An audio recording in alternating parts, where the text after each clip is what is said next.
اللہ اکبر اللہ اکبر۔ ایک بار کسی جنگل میں 3-4 برسوں تک بارش نہیں ہوئی۔ شدید خشک سالی نے جنگل کو قحط زدہ بنا دیا، یہاں تک کہ جنگل کے بیشتر جانور علاقہ چھوڑنے پر مجبور ہو گئے۔ جو رہ گئے انہیں زندگی بچانا مشکل ہو رہا تھا۔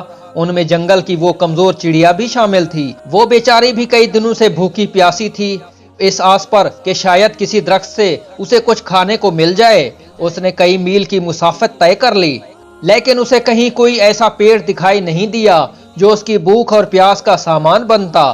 اس نے آسمان کی طرف دیکھا اور اللہ سے رزق کے لیے فریاد کی۔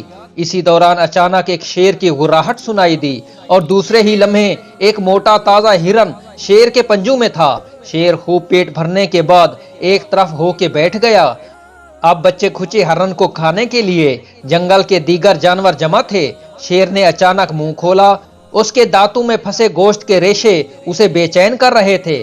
درخت پر بیٹھی چڑیا یہ سارا منظر دیکھ رہی تھی۔ اچانک اس نے ایک اڑان بھری اور سیدھی شیر کے منہ پر آ کر بیٹھ گئی۔ اب وہ اس کے دانتوں سے ریشے نکالتی اور کھاتی جاتی۔ شیر کو چڑیا کا یہ عمل انتہائی راحت پہنچا رہا تھا، یہاں تک کہ چڑیا پوری طرح سیر ہو گئی۔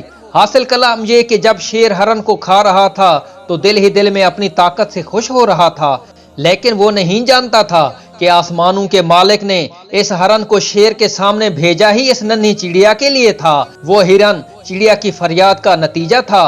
دیکھو تمہارے ارد گرد بہت سارے انسانوں کی مثال اس چڑیا کی سی ہے جو کمزور ہیں، بے بس ہیں اور اللہ سے رزق کے لیے فریاد کرتے ہیں۔ بظاہر یہ رزق ان سے دور ہوتا ہے، لیکن ان کے توسط سے آپ کو مل رہا ہوتا ہے۔